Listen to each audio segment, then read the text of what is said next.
घंटी गाई भगवान की। अब मन्नू की स्त्री उत्तरा महारानी आई और भगवान के चरणों में गिर गई, प्रभु मेरी रक्षा कीजिए।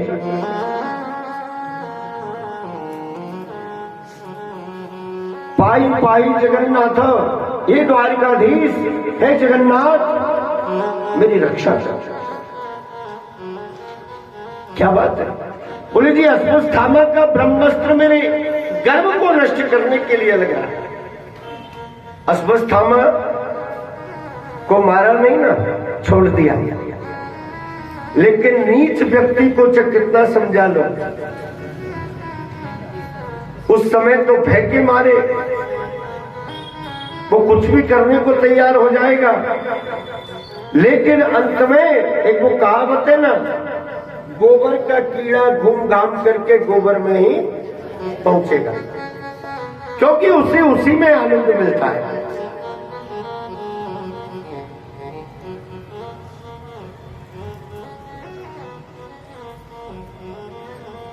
वहां से तो उसे छोड़ दिया, लेकिन अब इसने उत्तरा के गर्भ को नष्ट करने के लिए और ब्रह्मास्त्र का प्रयोग किया। माता के गर्भ में ब्रह्मास्त्र ने प्रवेश किया और जो गर्भस्थ शिशु, गर्भ के बीच में जो बालक पल रहा है, उसे नष्ट करने के लिए ब्रह्मास्त्र लग रहा है। भगवान दिव्य दृष्टि करके देखने लगे। मेरे भाई बहन, उसी समय दिव्य दृष्टि के द्वारा भगवान ने देखा, भगवान ने अंगुष्ठ प्रमाणम, अंगूठे के टपूर हुए के बराबर दिव्य रूप धारण कर लिए और कान के द्वारा माता उत्तरा के गर्भ में प्रवेश किया। गर्भ में चले गए, वहां जाकर के ब्रह्मास्त्र को नष्ट कर दिया। धन्य महाराज परीक्षक, धन्य राजा परीक्षक। बड़े बड़े राजे महाराजे, बड़े बड़े ऋषि मुनि महर्षि जो सैकड़ों क्या, उनको नारायण के दर्शन नहीं होते। और महाराज परीक्षित जी ने तो जन्म लेने से पूर्व ही अजी माता की गर्भ में ठाकुर जी को प्राप्त कर लिया। परीक्षित जी से ज्यादा पुण्यात्मा संसार के बीच में दूसरा कौन होगा। लौट करके द्वारिका, इधर समय निकलता गया, परीक्षित जी का जन्म हुआ। परिचिति पति परिवेता इति परीक्षितः परि अक्षित। कहते बंधुओं, जन्म नाम इनका था विष्णुरात। विष्णुमणि भगवान नारायण, रातमणि रक्षा। माता के गर्भ में भगवान ने रक्षा करी, सो नाम हुआ विष्णुरात। लेकिन बाद में इनका नाम पड़ गया परीक्षित। तो परीक्षित क्या हुआ? परिचिति परिवेता इति परीक्षितः। एक स्थान पर खड़े होकर के चारों दिशाओं में जो अपने मस्तक को घुमा करके देख ले, उसी का नाम परिअक्षित।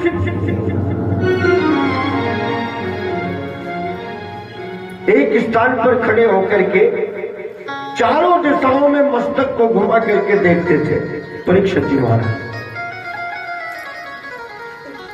भगवान द्वारिकापुरी के बीच में पधारे। अब राजाओं के राजकुमारों को बढ़ने में कितना समय लगता है जी। धीरे धीरे धीरे धीरे समय व्यतीत हुआ। पांडवों ने, युधिष्ठिर जी महाराज ने परीक्षित जी को राज्य दे दिया, राज तिलक कर दिया और सारे भाइयों को साथ में लेकर के माता कुंती को साथ में लिए, माता द्रौपदी को साथ में लेकर के और उत्तराखंड के लिए, उत्तर दिशा की ओर तपस्या करने के लिए चले। परीक्षित जी महाराज का राज्य कितना सुंदर राज्य है।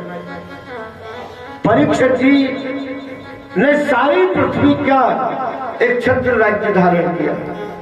जहां से सूर्य नारायण भगवान उदय होए, वहां से लेकर के सूर्य नारायण अस्त होए, वहां तक एक छत्र राजा परीक्षित जी कर रहे।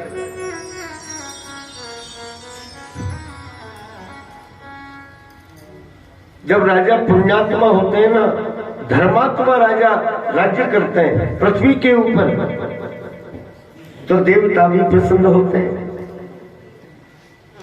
पृथ्वी भी प्रसन्न रहती है और प्रजा सुखी रहती है। और जब दुष्टात्मा राजा राज्य करते हैं ना, तो समझ लो अकाल पड़ जाएगा, वर्षा नहीं होगी। प्रजा के बीच में तरह तरह के वाद अपवाद होने के लिए लग जाएंगे, अंधकार, भूकंप, तरह तरह के विकार और देश के बीच में, राष्ट्र के बीच में आने लगते हैं। और जब पुण्यात्मा राजा होता है तो महाराज सुख शांति से सारा राज्य चलता रहता है। परीक्षित जी के राज्य में दूध नदी, दूध दही की नदी बहने के लिए लग गई। पृथ्वी के बीच में से हीरे जवाहरात इत्यादि पैदा होने के लिए लग गए। राजा इंद्र ने समय समय पर वर्षा करना प्रारंभ कर दिया।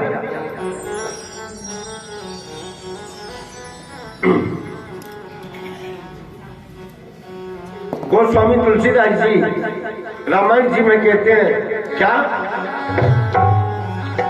कि जासु राज में ये प्रजा दुखारी, जासु राज में प्रजा दुखारी, जासु राज में प्रजा दुखारी, जासु राज में प्रजा दुखारी,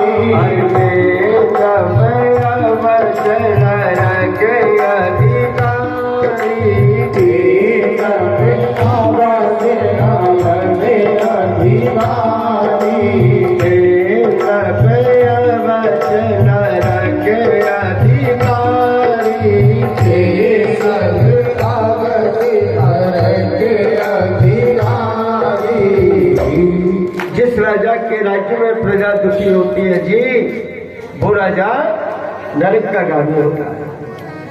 परीक्षित जी महाराज के राज्य की चर्चा भगवान की माया, ठाकुर जी की माया। इधर क्या हुआ जी, धीरे धीरे समय व्यतीत होने लगा। परीक्षित जी महाराज दिग्विजय करके लौट करके वापस आ रहे। जैसे ही अपने राज्य में प्रवेश किया परीक्षित जी ने, तो क्या देख रहे हैं, एक पुरुष काले रंग का, ठिंगना जिसका कद, लाल लाल जिसके नेत्र, काले काले जिसके होंठ और ऊपर को जिसके केस, लंबे लंबे जिसके नाखून,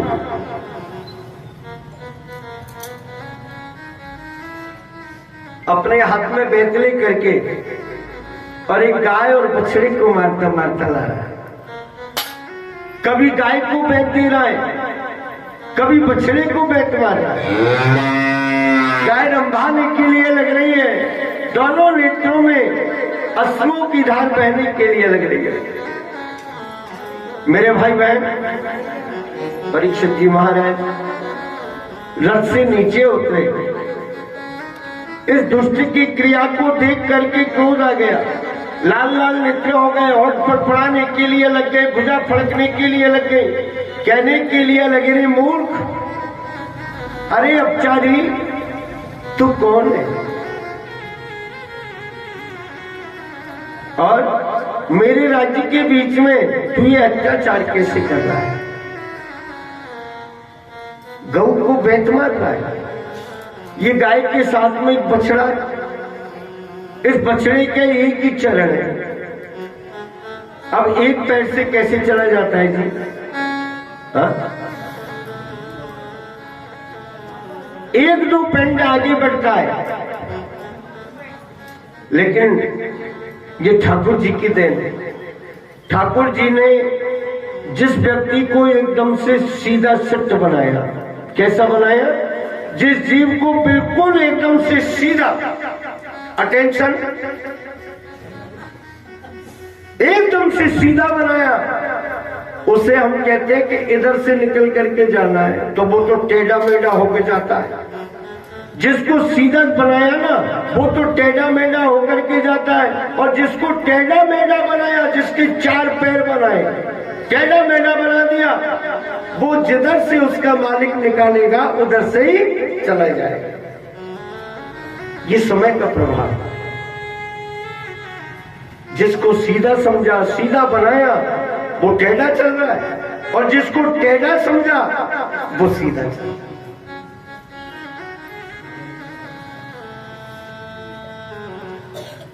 एक ही चरण है बछड़े के, इसमें तेरा क्या बिगाड़ा? आज अरे पापी, मैं तुझे छोड़ने वाला नहीं, मैं तुझे छोड़ूंगा नहीं, आज मैं तेरा निश्चित रूप से अंत करूंगा। राजा के चरणार बिंदों में गिर गया, महाराज मेरे अपराध को क्षमा कर दीजिए, मैं क्या करूं? क्या? पहले ये बता तू कौन है? बोले जी मैं हूं कलयुग। कौन? कलयुग। 4 युग होते हैं ना, सतयुग, त्रेता, द्वापर और कलयुग। 17 लाख कुछ हजार वर्ष का तो सतयुग है, 12 लाख कुछ हजार वर्ष का त्रेता है, 8 लाख कुछ हजार वर्ष का द्वापर है, 4,32,000 वर्ष का कलयुग। अब मेरा प्रवेश हो गया पृथ्वी के ऊपर। बोले तेरा प्रवेश हो गया तो तू तो मेरे राज्य में अत्याचार करे, दुराचार करेगा। क्या करूं महाराज, मेरा स्वभाव ही यही है, लेकिन आप मुझे मारिए मत। बोले ना, अगर मैं तुझे नहीं मारूंगा तो तू अत्याचार फैलाएगा, इसलिए तुझे मारना जरूरी है। राजा के चरणों में गिर गया, और चरणों में गिर करके कहने लगा, महाराज मेरे अंदर सारे दोष भरे हुए, मेरे अंदर सारे अवगुण ही अवगुण है, लेकिन एक गुण भी बहुत बड़ा है। चाहे सारे अवगुण है, लेकिन गुण भी बहुत बड़ा है। कौन सा गुण है? कलौ केशव कीर्तनाथ। कलिकाल के बीच में भगवान नारायण का, भगवान गोविंद का, गोपाल जी का कीर्तन करने से ही मनुष्य का उद्धार होगा।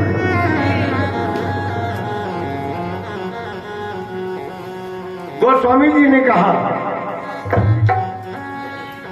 क्या कहा कि कलयुग केवल नाम आधारा, कलयुग केवल नाम आधारा, कलयुग केवल नाम आधारा, कलयुग केवल नाम आधारा। सो मेरे नर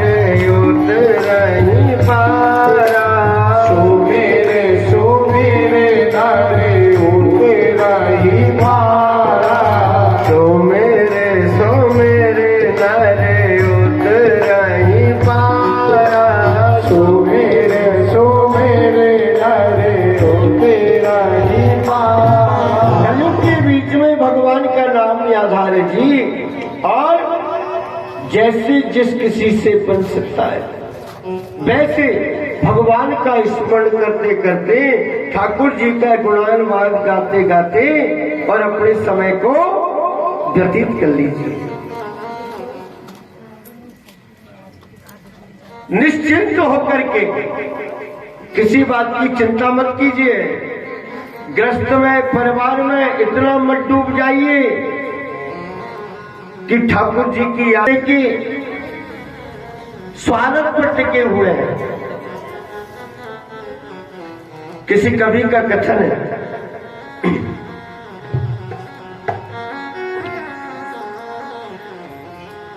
कि चिंता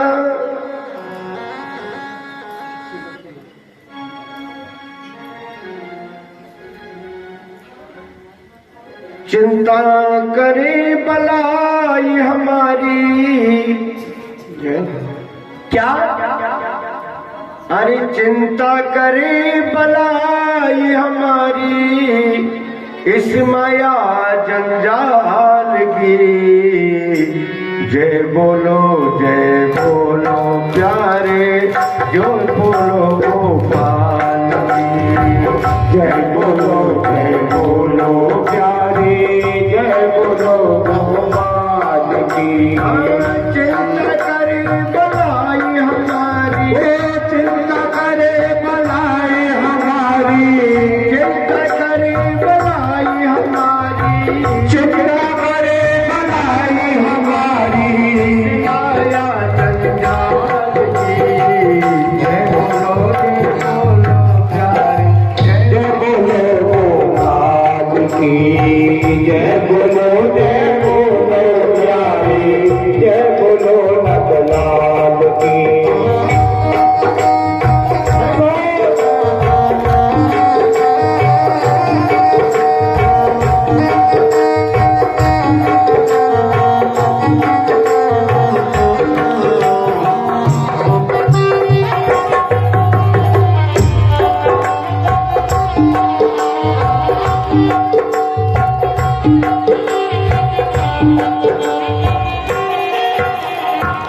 जिस मालिक ने जन्म दिया है अन्न वस्त्र भी देगा। जिस मालिक ने जन्म दिया है अन्न वस्त्र भी देगा। सर ढकने को छत भी देगा, खबर हमारी देगा। सर ढकने को छत भी देगा, खबर हमारी देगा। छत ढकने को छत भी देगा, खबर हमारी देगा। हर सर ढकने को छत भी देगा, खबर हमारी दे लेगा। भजन करो निश्चिंत हो चिंता, भजन करो निश्चिंत हो चिंता, भजन करो निश्चिंत हो चिंता, भजन करो निश्चिंत हो चिंता। छोड़ो रोटीदार की, जय बोलो बलिहारी नंदलाल। जय बोलो प्यारे, बलिहारी नंदलाल की।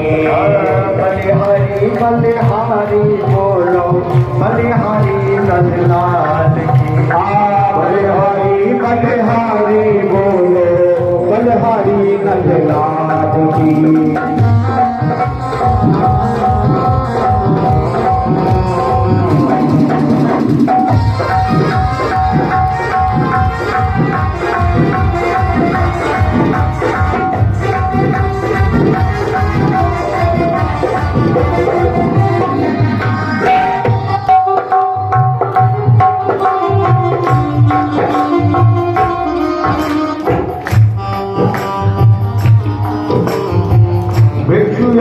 गए सिताया का तुम ममता का त्याग करो। भिक्षुकी गए सिताया का तुम ममता का त्याग करो। दिन जल कर राख बनेगी, कबीला इसमें ध्यान धरो। दिन जल कर राख बनेगी, कबीला इसमें ध्यान धरो। दिन जल कर राख बनेगी, कभी न इसमें ध्यान धरो। एक दिन जल कर राख बनेगी, कभी न इसमें ध्यान धरो। गोरी हो या काली हो पर, गोरी हो या काली हो पर, चादर है ये काली। बलिहारी बोलो, बलिहारी नंदलाल की। बलिहारी बोलो, बलिहारी नंदलाल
बलिहारी बोलो बलिहारी नंदलाल की बलिहारी बलिहारी बोलो बलिहारी नंदलाल की।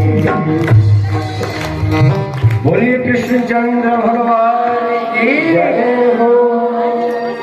मेरे भाई बहन